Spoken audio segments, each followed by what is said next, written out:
The alarm chimed at 0500 hours, same as it had every day for the past 8 years. Elara opened her eyes in the small servants' quarters she called home, staring at the ceiling panel that displayed the daily temperature reading, -42 degrees Celsius outside, 17 degrees inside. Perfect weather for frost's end, which meant perfect working conditions for a bed warmer. She sat up on her narrow cot and pulled on the standard-issue thermal uniform that marked her as household property, gray fabric with the Kalthani family crest embroidered on the sleeve, designed for function rather than dignity. The uniform fit properly now, after years of the adequate nutrition required to maintain her usefulness, but she could still remember when it had hung loose on her malnourished frame during those first terrible months after her capture. Elara unit, report to the primary warming chamber, came the mechanical voice through the room's communication system. The Kalthani didn't bother with names for property, just functional designations that served their purposes. She made her way through the corridors of the family compound, passing other servants who nodded briefly but didn't speak. Unnecessary conversation between property was discouraged, and after 8 years, most of them had internalized that particular rule so completely that silence felt natural. The compound was a marvel of alien architecture, all flowing crystal structures and temperature-regulated chambers designed to accommodate the Kalthani's crystalline physiology.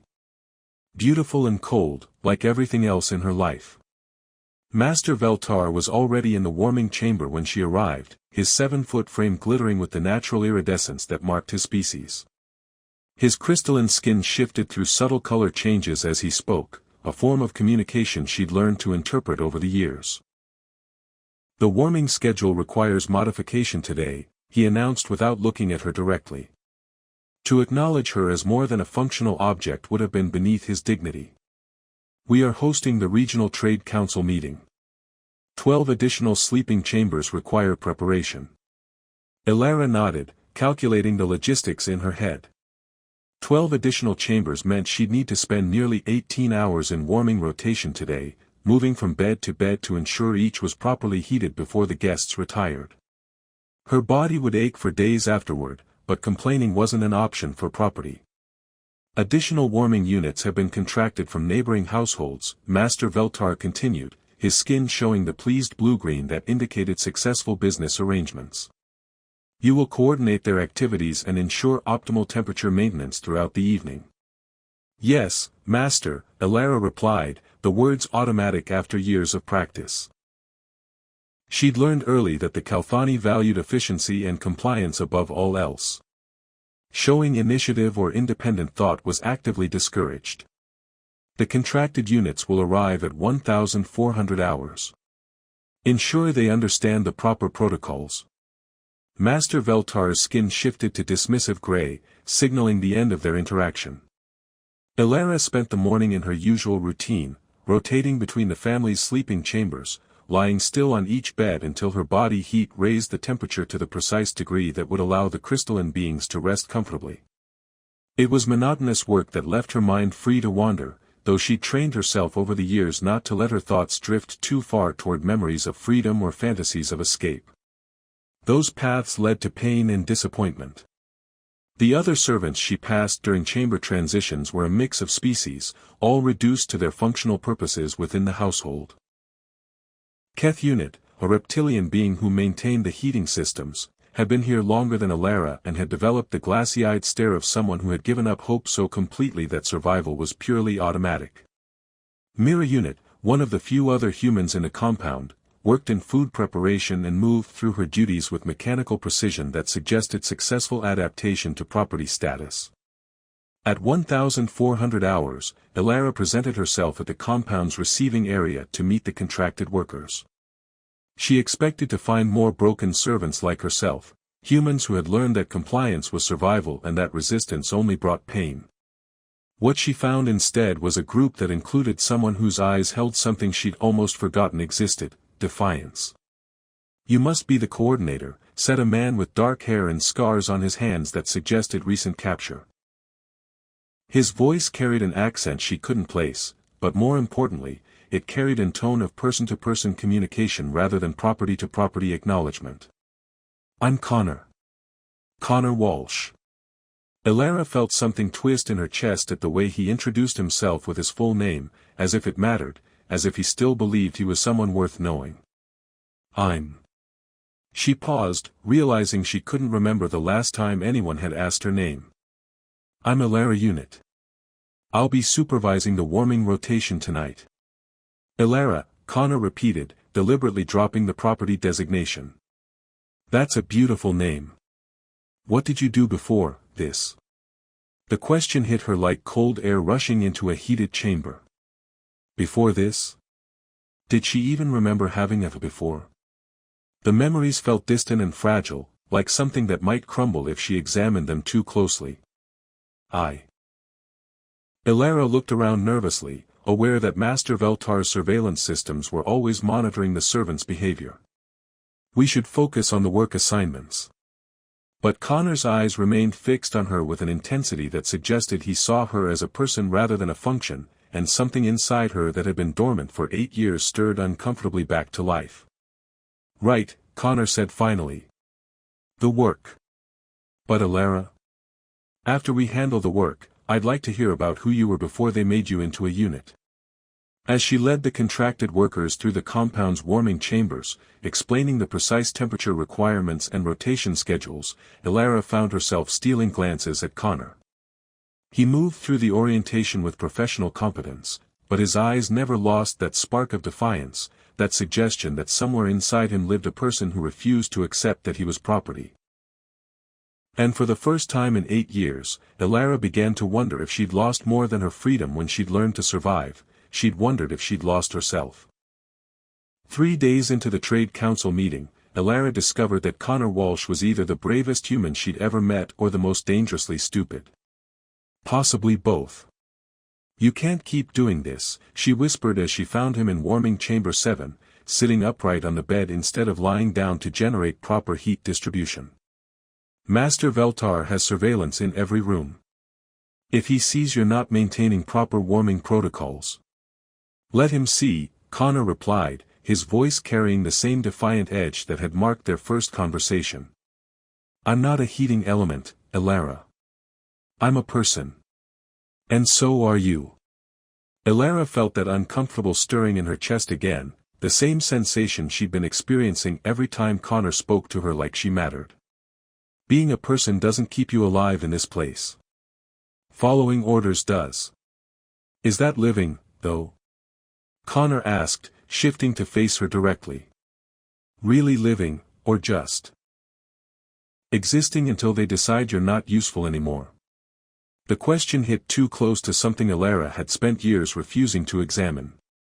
She glanced at the chamber's monitoring sensor, a crystalline device that recorded everything for the master's review. The sensors, she said urgently. They'll hear you. Good, Connor said, raising his voice slightly. Maybe it's time someone heard what we actually think about this arrangement. Elara's blood went cold. In 8 years, she'd never heard any human speak so openly about their situation. The punishment for expressing discontent with property status was swift and brutal. She'd seen other servants disappear after showing signs of resistance. Connor, please, she said, moving closer to him. You don't understand how things work here. They'll hurt you. They're already hurting me, Connor replied, but his voice softened when he saw the genuine fear in her eyes. They're hurting all of us. The only difference is whether we admit it or pretend it's normal.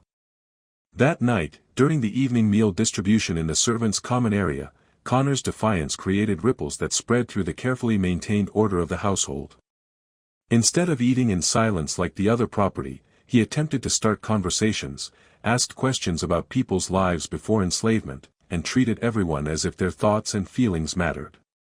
You're going to get us all in trouble, Mira Unit hissed when Connor asked about her background in food service. The masters don't like it when we act like we're people. But we are people, Connor insisted. Just because they bought us doesn't change what we are. It changes what we're allowed to be, Keth Unit replied, his reptilian features showing the stress patterns that indicated deep anxiety. Some of us have learned to survive by accepting reality. And what reality is that? Connor asked. That we deserve this? That we're actually just property that happens to be shaped like sentient beings? The conversation was interrupted by the arrival of Overseer Nalthek, one of the Kalthani family's senior household managers. His crystalline skin showed the angry red patterns that meant disciplinary action was imminent. Which property unit has been disrupting meal protocols? Overseer Nalthek demanded, his voice carrying harmonics that hurt human ears. Elara felt her stomach drop as every eye in the room turned toward Connor. She'd seen this before, the collective decision by property to protect themselves by identifying the troublemaker. It was survival, pure and simple. Connor stood up slowly, meeting the overseer's gaze without flinching. I was encouraging conversation during meal time. Is there a specific protocol against talking? Property does not require conversation, Overseer Nalthek replied, his skin shifting to the deep blue that indicated he was consulting household regulations through his neural link. Property requires maintenance, function, and compliance. Non-essential social interaction wastes energy and creates inefficiency. I see, Connor said with dangerous calm. And are we property because you say we are, or because there's some natural law that makes humans inherently inferior to Kalthani? The question hung in the air like a challenge that everyone in the room knew would have consequences. Elara watched in horrified fascination as Connor essentially dared their overseer to justify the system that had defined her existence for 8 years. Overseer Nalthek's skin flared to brilliant red, the color of rage and authority threatened. Property does not question the natural order. Property that malfunctions receives corrective maintenance. What followed was swift and brutal. 2 security units, large, mechanized beings designed specifically for handling unruly property, flanked Connor and began applying what the Kalthani euphemistically called attitude adjustment procedures. Electric shock, pressure point manipulation, and psychological intimidation techniques designed to break resistance without damaging the property's core functionality. Elara watched it happen, frozen between her instinct to help and her learned knowledge that intervention would only result in her receiving similar treatment.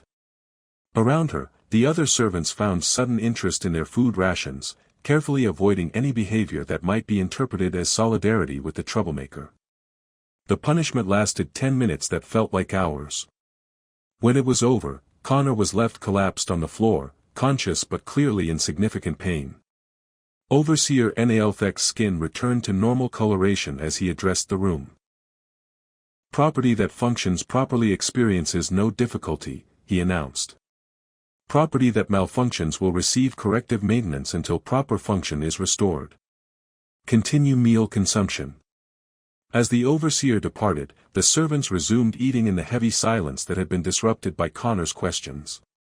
But Elara found herself unable to look away from Connor as he slowly pulled himself back to sitting position, his face showing pain but his eyes still holding that spark of defiance that refused to be extinguished.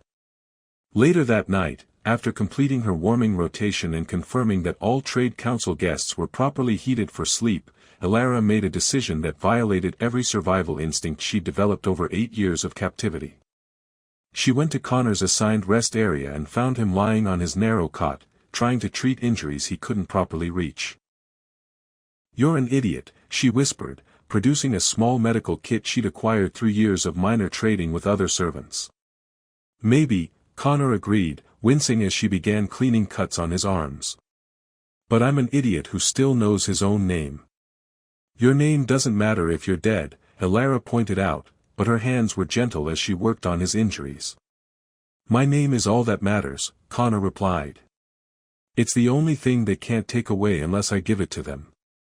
As she worked, Connor asked her questions, not about their current situation, but about who she'd been before.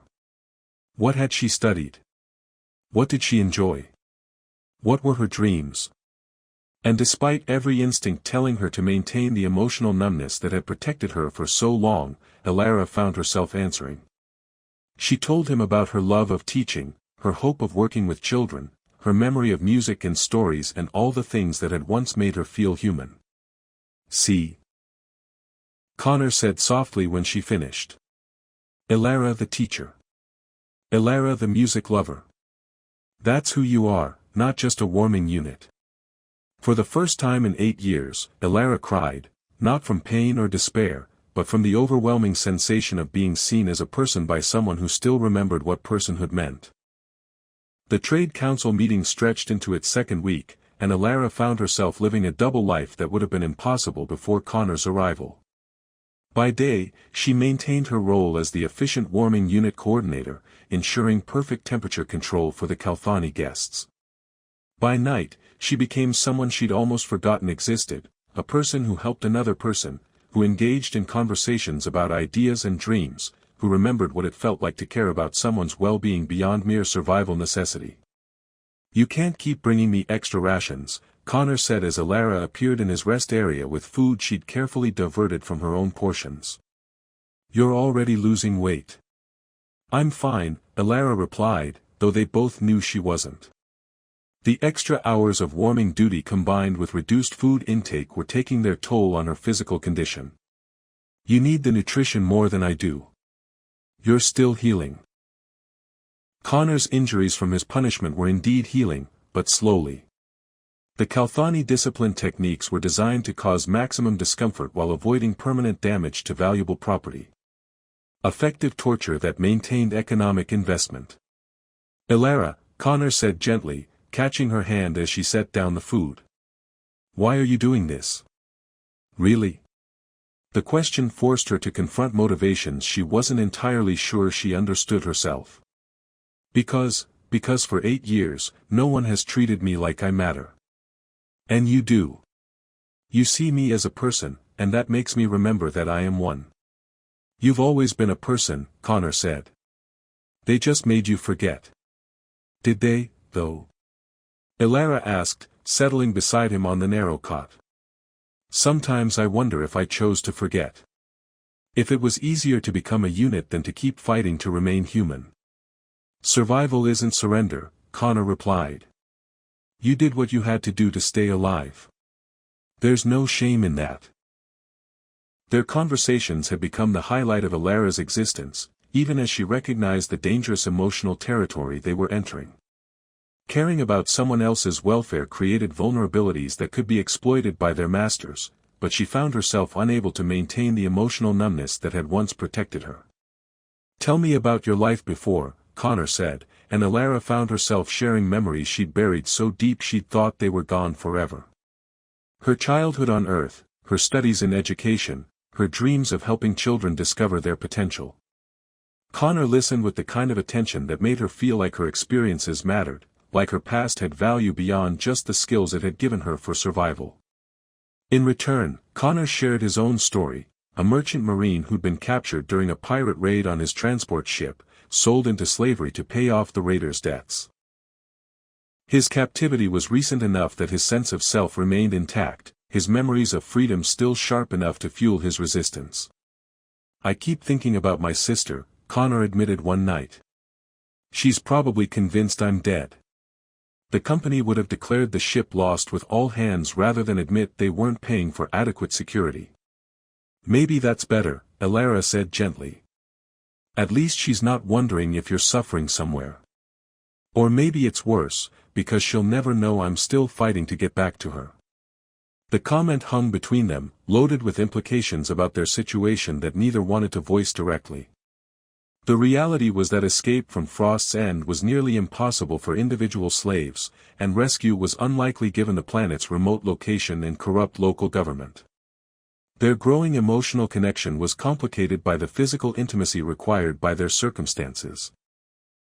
Elara's warming duties meant spending hours lying in beds, while Connor's presence during the Trade Council meeting meant they often worked in adjacent chambers. The simple human contact, helping with his injuries, sharing warmth during the cold nights, even just sitting close enough to talk quietly, reminded them both of needs that went beyond basic survival. "I haven't felt this connected to another person since." Elara trailed off, realizing she couldn't complete the sentence. The emotional walls she'd built for survival had been so complete that she'd forgotten what genuine affection felt like.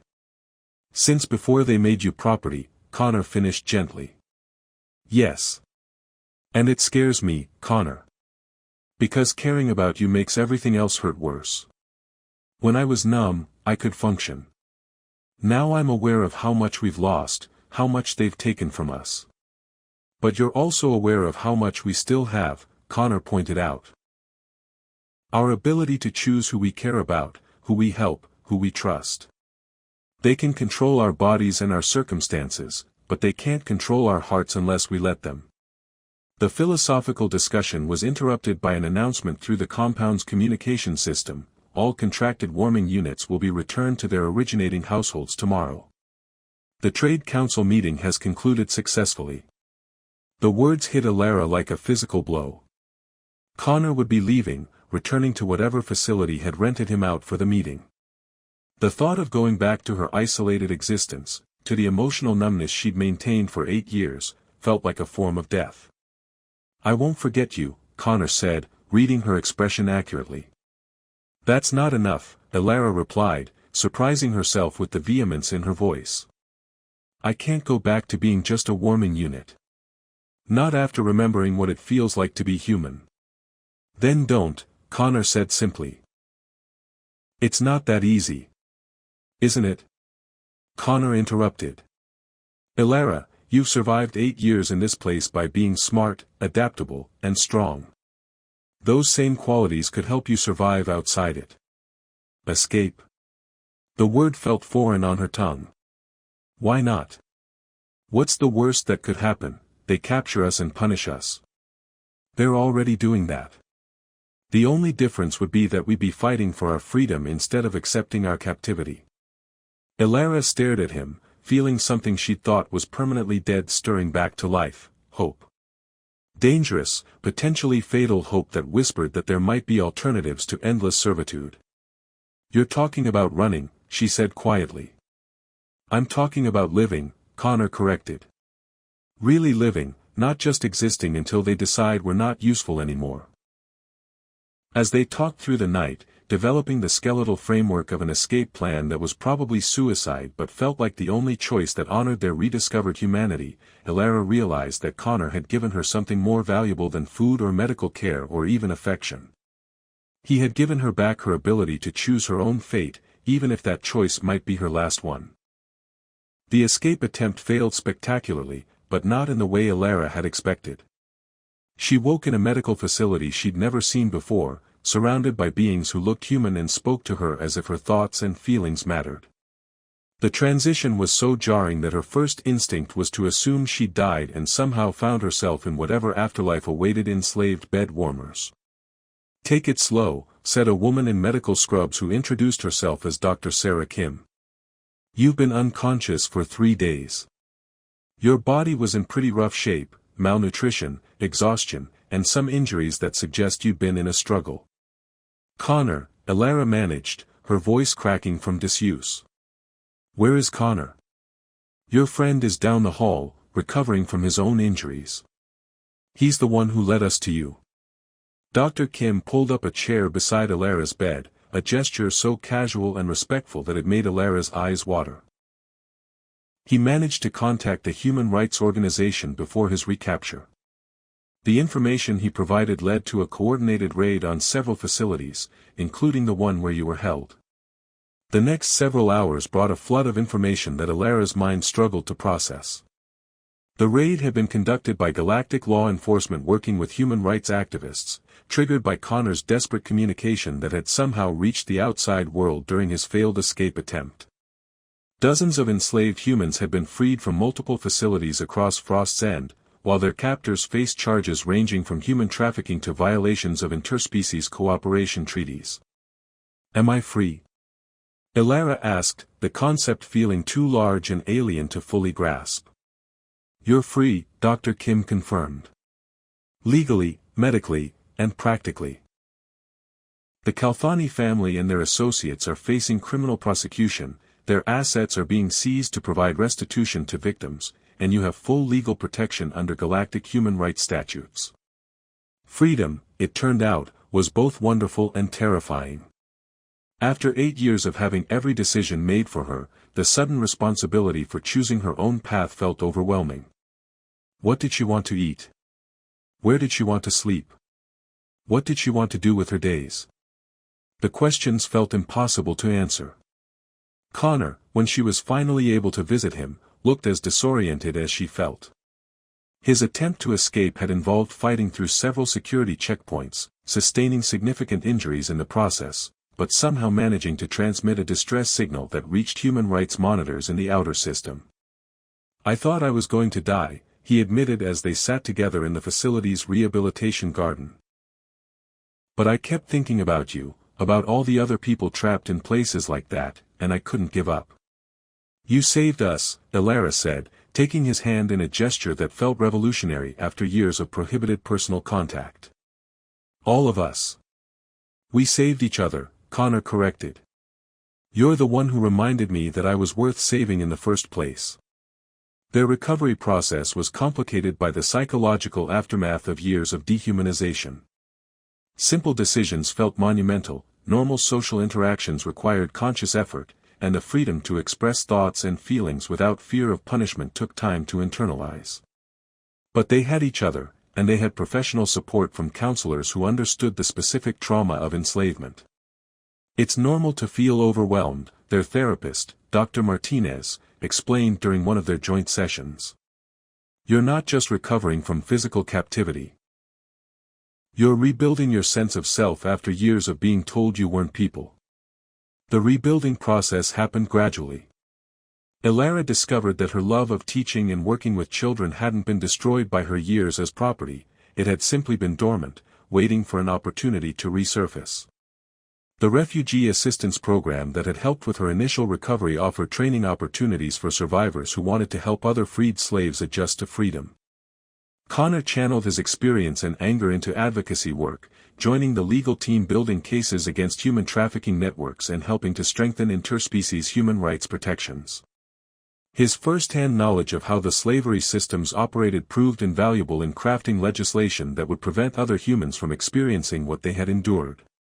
Their relationship evolved as they healed, growing from shared trauma into genuine partnership based on mutual respect and affection.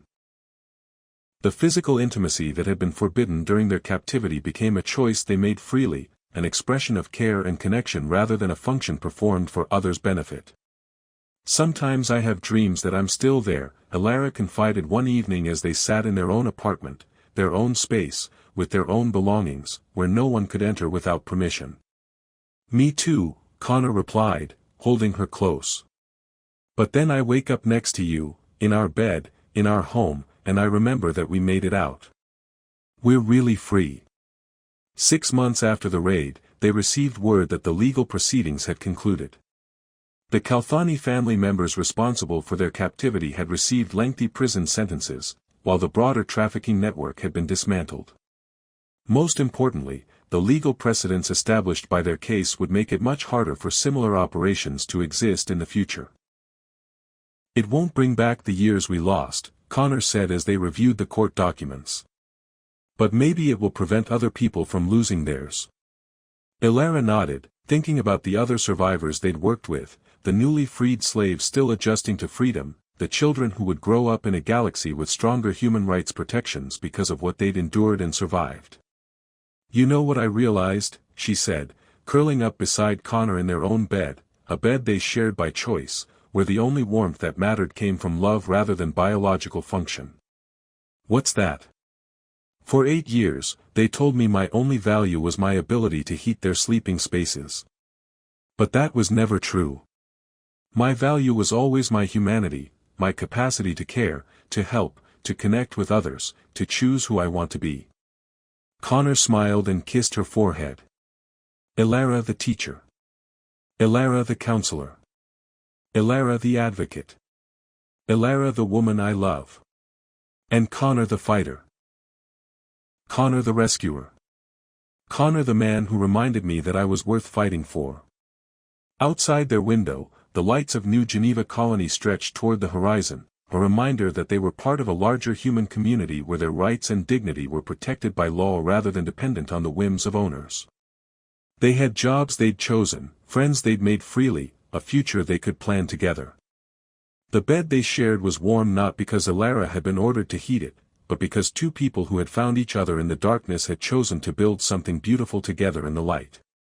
And that, Elara thought as she drifted off to sleep in Connor's arms, was the only kind of warmth that had ever really mattered.